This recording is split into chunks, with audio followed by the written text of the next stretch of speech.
नमस्कार, स्वागत है आप सभी को। आज की कहानी है स्वर्ग नरक अपनी कर्मों से मिलता है। एक बुढ़िया माता मर गई। यमराज लेने आए।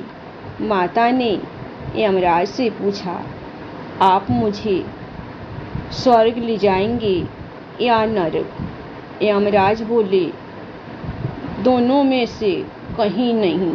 तुमने इस जन्म में बहुत ही अच्छे कर्म किए हैं, इसलिए मैं तुम्हें सीधे प्रभु के धाम ले जा रहा हूँ।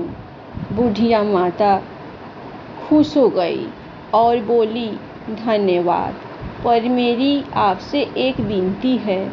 मैंने यहाँ धरती पर सबसे स्वर्ग नरक के बारे में बहुत सुना है, इसलिए मैं एक बार दोनों जगहों को देखना चाहती हूँ।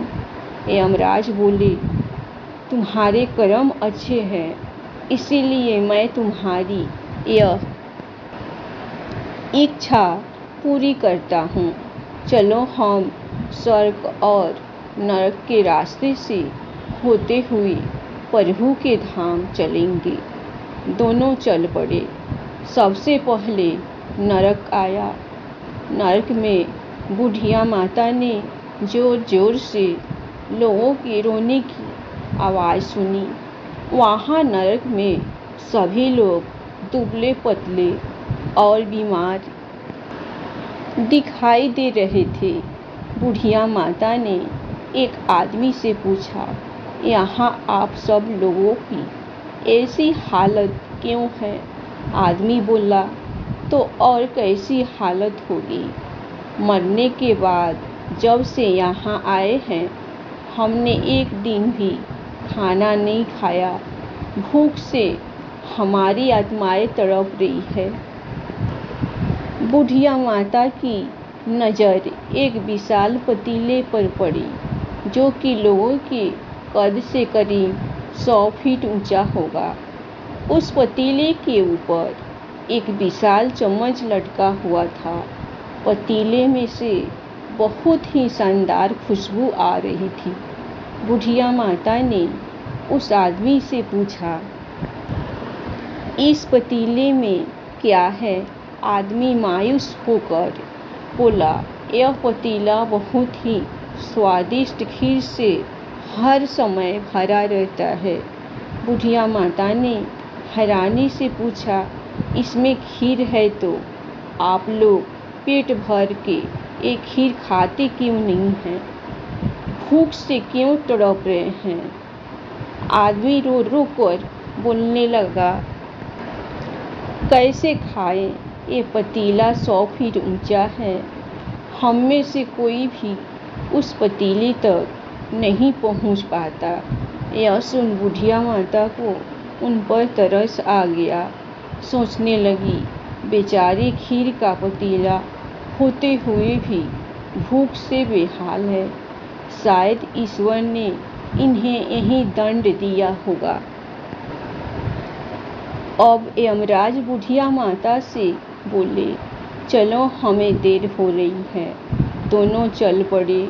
कुछ दूर चलने पर स्वर्ग आया। वहाँ पर बुढ़िया माता को सबके हंसने और खिलखिलाने की आवाज़ सुनाई दी। सब लोग बहुत खुश दिखाई दे रहे थे। उनको खुश देखकर बुढ़िया माता भी बहुत खुश हो गई। पर वहाँ स्वर्ग में भी बुढ़िया माता की नज़र वैसे ही 100 फीट ऊंचे पतीले पर पड़ी जैसा नरक में था। उसके ऊपर भी वैसा ही चम्मच रखा हुआ था। बुढ़िया माता ने वहाँ लोगों से पूछा, इस पतीले में क्या है?